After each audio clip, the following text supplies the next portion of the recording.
What's up YouTube? I hope everyone's doing really well. I wanted to come on and show you guys something that I found really interesting, and I think you guys will too. Behaviour have just dropped an upcoming quality of life updates post on their social media, and I wanted to show you just a few things that will be coming. But before we do dive in, if you're new here, please make sure to give the video a thumbs up and subscribe as well so you don't miss out on any other content that you may find interesting. So let's dive in. This quality of life update has been broken into two phases. Phase 1 will be between April and July with updates to gameplay including anti-slugging and surrender option, gamma settings, the go next prevention, hiding and body blocking prevention, spawn rules and map offering balancing, and improved AFK bots. And for quality of life, this update will include bulk blood point spending, new quest system, and more perk presets. Phase 2 will be between July and December with updates to gameplay including continued improvements to the anti-slugging, anti-tunneling, anti-camping, MMR update, map and key item balancing. And for the quality of life update, keyboard and mouse on consoles, custom game improvements, accessibility improvements, prestige rewards, and reduced login steps. Now there's quite a bit to unpack here, so we're going to start diving into some of the things I found quite interesting, which I think you might as well. So let's dive into phase 1 and try and make some sense as to what's actually coming. Now a slight disclaimer, although this is an official post from Behaviour themselves, I'll be explaining what I've read from their website about some of these changes, but some other changes have not been commented on yet, so I'll try and just give my thoughts on what I think they could mean, so please know that not all of this is fact. So I'll try and make sure that each chapter will include if this is a fact or not, just so nobody gets confused and tries to cancel me.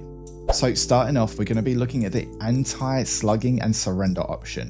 Now we all know that trials can get very frustrating, whether you're playing as a survivor or a killer. And it looks like the devs wanted to take a bit more of a further look into the whole slugging epidemic. And after some testing, these two key scenarios will be the focus of this change. So the first one, when all survivors have been slugged, which is for survivors. And then when all remaining survivors are bots, that is for killers. Now, once one of these two scenarios do come into play, players will then be able to use a surrender option. This will allow you to end the trial early. But don't worry, you'll still get to keep all the blood points that you've earned in the match, and you won't get hit with a DC penalty. Moving on, we have the go next prevention. Now go next is quite a big epidemic in Dead by Daylight, when the match doesn't go the way you wanted it to go and you basically just give up. I mean, that's basically what it means, just AFKing or just straight up missing your hook skill checks. Now if you remember, Dead by Daylight did introduce a matchmaking penalty for those who disconnect from games quite often. And if you didn't realize, the more you disconnect, the higher your penalty goes. So how can they try to update the go next situation? As part of the upcoming update, the devs have tried to identify this behavior of the go next epidemic.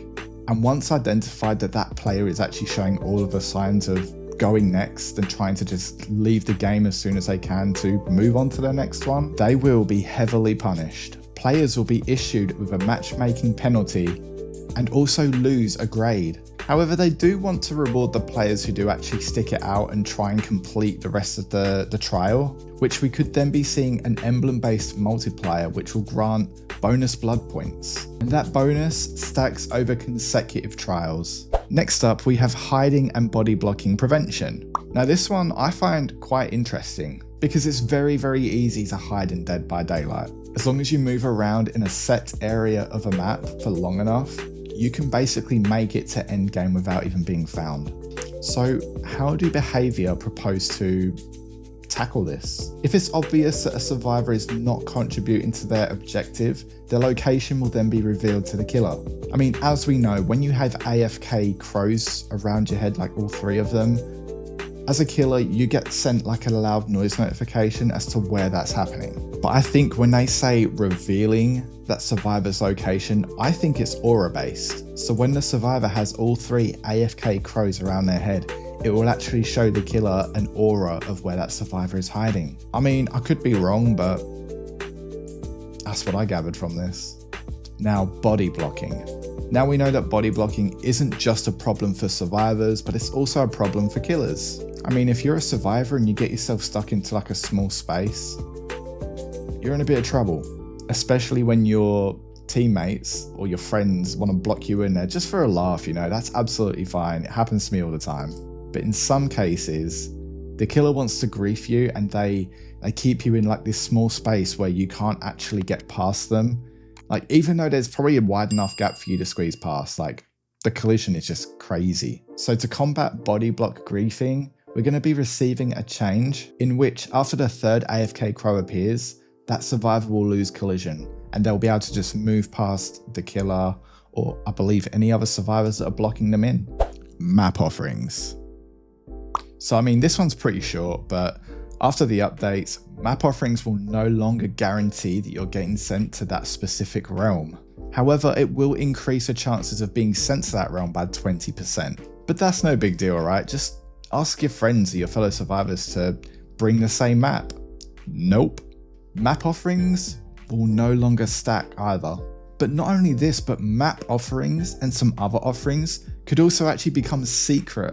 And if you don't know what I mean by that, is when a killer brings a Mori and you're a survivor, it doesn't show you they've got a Mori, so you usually just assume it is. So did they bring a Mori or did they bring bloody party streamers? Who knows? Now let's switch over to the quality of life improvements that Behaviour plan to make in phase 1. Bulk blood point spending. Now it wasn't too long ago that the blood web would literally take you hours. You would have to click every individual thing to buy it.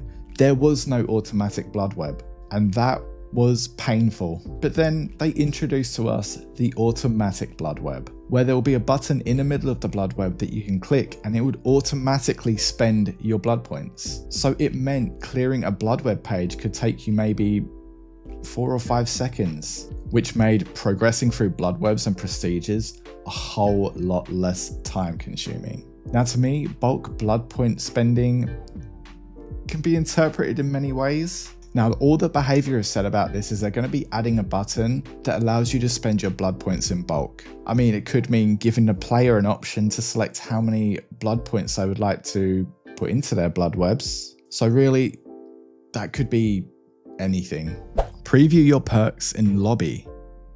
Now, I know that we can already see our own perks while we're in a lobby, but what if this actually means that we can see our perks, but also the other survivor perks? And I really feel like that could change the dynamic of how survivors would work together. But if you're streaming, that could also tell the killer everything they need to know. But I do think that this could be a really interesting update to come. Now, let's talk about phase 2 from July to December. There will be continued anti-slugging improvements, which we've touched on. So let's move on. Anti-tunneling. Now I feel like this one's going to be a bit of a touchy subject for both sides, I think. Tunneling is a problem that survivors face when a killer wants to target them and get them out the game. The killer will ignore every other survivor and just stick with chase on that one survivor that they want out. Now, some killers use this as a playstyle. Some killers do this because they're annoyed at a certain survivor because maybe they've been in a long chase with them, or you know, they're the ones that are popping out around the corner with the flashlight, getting all the constant blinds or the chain blinds, or even sabotaging a hook. But considering we already have things like base kit borrowed time when we come off of the hook, I really just don't know how this can be adjusted or even just become a thing. Like, I'm a survivor main, I get tunneled, but I just don't necessarily know how Behaviour can implement an anti-tunnel mechanic. I mean, I thought they already did that when they brought in the perk Shoulder the Burden. I don't know. I'm interested to see how this one plays out. Anti-camping. Now, there's really not too much to say about anti-camping, but in the second phase of the quality of life update, they are looking to make some changes or adjust it in some ways. I mean, it could have something to do with distancing, or if you have a survivor within your radius who's actually downed and they have no chance of getting you, then maybe your anti-camp meter still continues to raise. Who knows? Not me.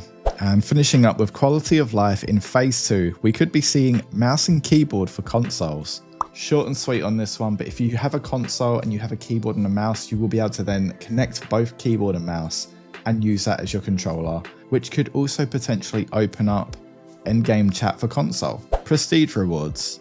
Now, I feel like we've been asking behavior for these for a long time, but I would imagine that these rewards would be granted like maybe every 10 prestige levels. I could definitely be wrong. I mean, it'd be nice to see some prestige cosmetics, but obviously not every survivor will get that, especially licensed survivors or killers. Because of course we already have the bloody cosmetics for each survivor and killer when they hit prestige level 9. But what could we be seeing next as a prestige reward? Let me know in the comments. I'd be really interested to hear what you're thinking. Thank you all so much for sticking around till the end. I hope you guys enjoyed the video. If you did, please make sure you give it a thumbs up and subscribe for more content. And as always, stay safe and I'll see you in the next video.